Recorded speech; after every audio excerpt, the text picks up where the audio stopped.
Là, tout à l'heure, j'ai pensé à mon prof de physiopathologie parce que du moment où on était en train de travailler sur la drépanocytose, en plein cours, mais j'ai dit monsieur parce qu'il avait dit c'était une question de couleur de peau, c'était une question du bassin méditerranéen, des personnes qui ont des pigments, qui ont voilà, une couleur assez prononcée.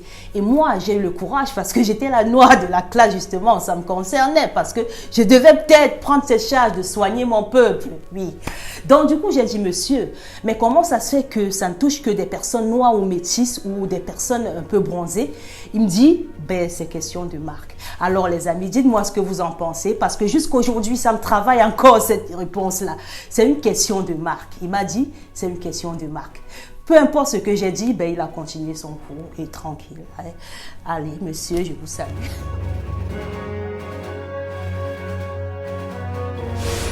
Se nourrir pour se sentir mieux, se nourrir pour se soigner. Donc bonjour à tous, aujourd'hui je vais vous parler de la drépanocytose. Oui. Juste avant de continuer mon post, une petite pause café, mais comme je ne bois pas trop, je ne fume pas, je vais parler avec vous. Donc voilà, pour vous parler donc de la drépanocytose, je suis obligée de vous parler du sang. Donc vous savez déjà que c'est une maladie du sang, c'est une maladie héréditaire. Donc pourquoi c'est une maladie du sang? Vous savez que d'emblée, le sang est constitué de globules rouges, de globules blancs et de plaquettes. Donc c'est le tout qui constitue le sang. Je vous rassure que si vous n'avez pas de sang, vous êtes extraterrestre. Dans le sang, ça a ce rôle de transporter dans la journée de la nourriture, des nutriments dans l'organisme et aussi de transporter de l'oxygène. Donc ça joue un grand rôle dans la respiration. Pourquoi le sang est rouge? Parce que c'est riche en hémoglobine, donc c'est ce pigment qui donne cette couleur. Donc vos parents, quand vous êtes nés, vous cèdent un de leur patrimoine génétique et ça va constituer ce qu'on appelle votre génotype, votre génome. La drépanocytose, c'est une maladie héréditaire, donc ce qu'on appelle souvent anémie héréditaire ou maladie des hématies falciformes. Pourquoi? Parce que vous aurez des globules rouges qui n'ont pas une forme normale. Parce que, comme je vous ai dit, la structure est ronde. Vous aurez des formes en faucille. Donc, vous voyez comme la lune, quand la lune est en train de partir, en fait. Donc, ça va être comme ça. Donc, du coup, la circulation sanguine ne pourra pas se faire normalement. Et puis, pendant la circulation, ça va se bloquer dans vos vaisseaux, surtout au niveau de vos articulations. Et c'est là où vous avez souvent des crises. Vous allez ressentir cette douleur. Vous aurez mal aux articulations. Donc, de là, quand vous aurez cette crise-là, il y a des précautions à prendre parce que déjà vous devez vous asseoir, vous devez boire de l'eau, vous aérer et puis rester au calme. Surtout éviter des endroits qui n'ont pas beaucoup d'aération, des endroits qui étouffent d'emblée, les endroits qui manquent d'oxygène parce que vous avez déjà du mal à transporter de l'oxygène. L'hémoglobine produite anormale déforme les globules rouges en forme de faucille et les entraîne à l'hémolyse. Donc une fois ils vont être bloqués comme ça au niveau des articulations et ça va rester jusqu'à se détruire.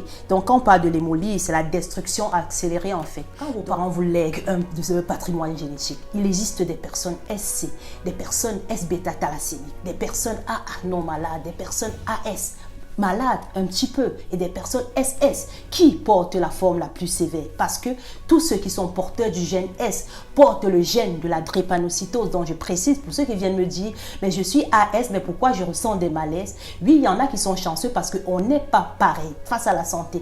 Il y en a qui sont AS qui sont en bonne santé, il y en a qui sont SC, il y en a qui sont S-bêta-thalassémiques qui n'ont pas de soucis d'anémie parce que je vous dis que ça se manifeste en forme d'anémie, donc des manques de fer, des manques de tout ce que vous voyez de symptômes d'anémie, pâleur, fatigue, oui, essoufflement, vous avez tous ces symptômes-là.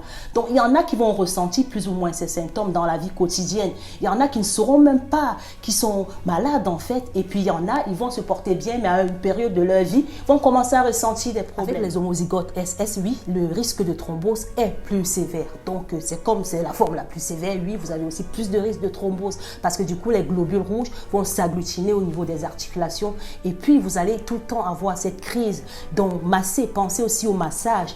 Et puis, justement, le côté nutritionnel s'avère être très, très important parce qu'il faut absolument que vous ayez un suivi nutritionnel de près parce qu'il faut tout le temps faire une prise de sang, refaire un bilan et voir ce qui manque. Donc, par rapport à vos carences, on va attribuer un régime médical. Donc, généralement, là, c'est très personnalisé en fait. Mais là, comme je parle sur la généralité, donc sur la généralité, hein, sans rentrer dans les détails, détail de vos bilans sanguins, bien sûr. Donc, je vous recommande d'aller faire un bilan et de vous faire consulter par rapport aux manifestations dont vous devez avoir. Mes recommandations, généralement, tournent autour de 5 concepts. Donc, ça a déjà l'hydratation qui est clé, puisque la circulation compte. On va aussi faire à ce que la fluidité sanguine reste régulière. Donc, vous devez boire de l'eau. Vous savez que le corps est constitué en majorité d'eau. Donc, vous allez boire au moins, en termes de boisson, 2,5 litres d'eau par jour. On a aussi ce côté d'immunité, parce que quand on parle de globules, on va aussi attaquer le côté immunitaire. Vous aurez tout le temps aussi d'autres pathologies opportunistes. Donc, vous aurez l'hémoglobine qui va être affectée. Vous aurez donc des globules blancs qui peuvent aussi être affectés. Donc, il y aura ce désordre par rapport à votre immunité. Il va falloir renforcer par la vitamine C, par des aliments riches aussi en bêta-carotène, donc tout ce qui serait rouge, orange, tout ça, les flavonoïdes, ça va vous faire du bien en fonction de votre état d'anémie, de vos carences. On va aussi faciliter la production des globules rouges par les aliments qui vont vous aider par ailleurs à apporter, à nourrir vos cellules souches, à combler vos cellules souches.